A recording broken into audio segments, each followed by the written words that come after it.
Казвам се Георги Аспарухов, Аврамов. Викат ми Гунди, ама стария ми прекор, който беше в училището, е стършал. Представяте ли се? И завзех съм си от раждането. Синчето Филип също е завзек като баща си. Иначе съм физик по образование, художник по душа, волейболист. Много всестранно развит и много интелигентен човек съм. Така.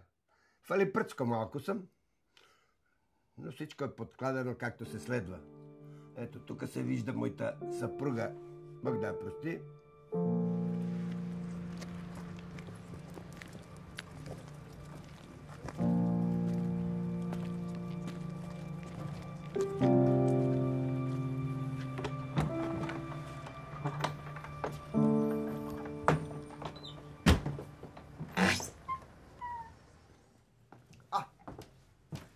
Филипчо, как си, бе?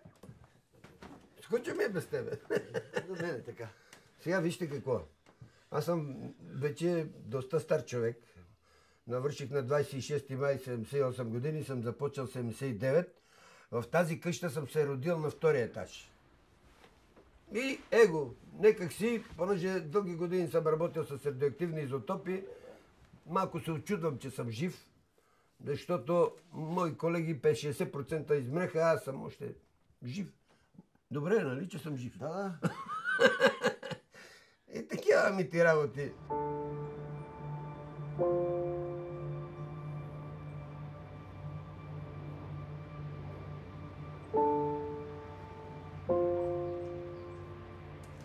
Сега, киното се намираше спирката на метрото от другата страна. На кюшето имаше един месарски магазин и след него беше киното. Киното беше едно сбутано кино, какво да ви кажа, отвънка не може да кажеш, че е кино. Имаше така едно плакатче и вътре се влизаше в едно... Е така, горе-долу. Пълнотена история. И влизаш вътре, дават ти билети и след това следва салончето, което... Знаеш ли какво ми напомня? На вашето. Малоградски театър зад канал.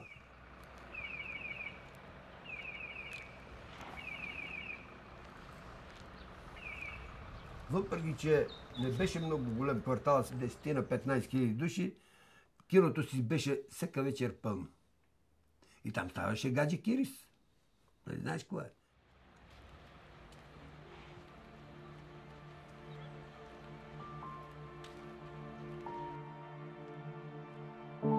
Киното много отдавна го разрушиха.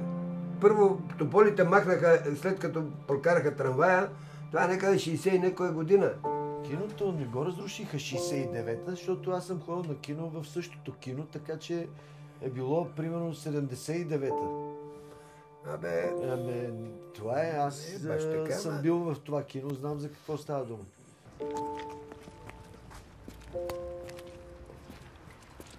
Така, 69-та. Тук е Калдо, аз съм 74-та година. Еми какво? Защо ще спориш, като аз съм бил в това кино и ти ми казваш 69-та? Ето, казвам ти, горе-долу си бил 10 годишен.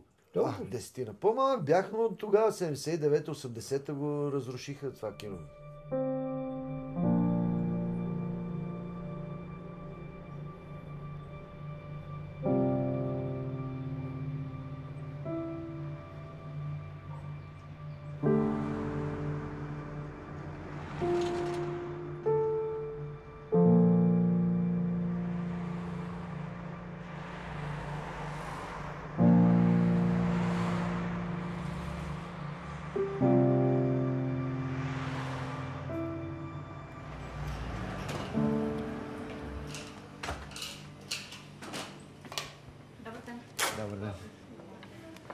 тулумби и една малка боза. Мерси.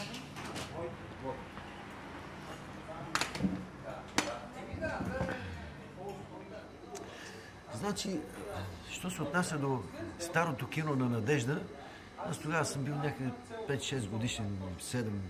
То беше там на ливадата, там дето стоях. Търсех детелинки, намерих една 4-листна.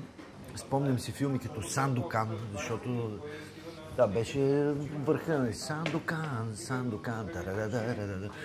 И ходихме с брат ми и то беше такова старо кино.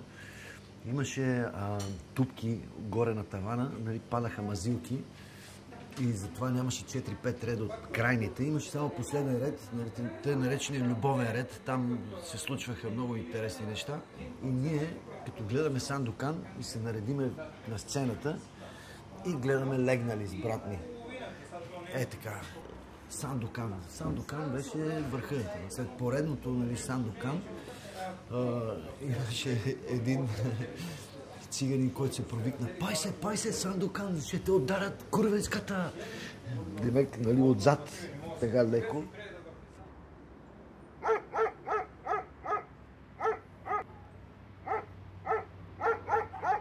Сега вижте какво. Едно време ние ходехме на кино гъджалък, бе. Малко се понатиснеме, това, онова. Разбираш ли? И ти ме питаш кои филми помна. Почти нищо не помна. Но гаджетата ги помна. Жена, като седнеше до мене за половин час, ме гледаше зяпнала. Много ме биваше. Тук хубавице, ненагледна. Дай те цънка по бузата. И готово. Съвсем сериозно.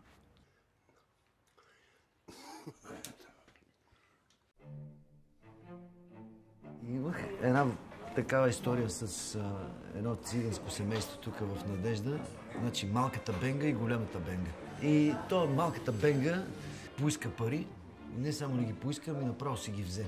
Обаче направи досадната грешка да дойде в градинката и да си вземе вафлички, с които си беше купил с нашите пари.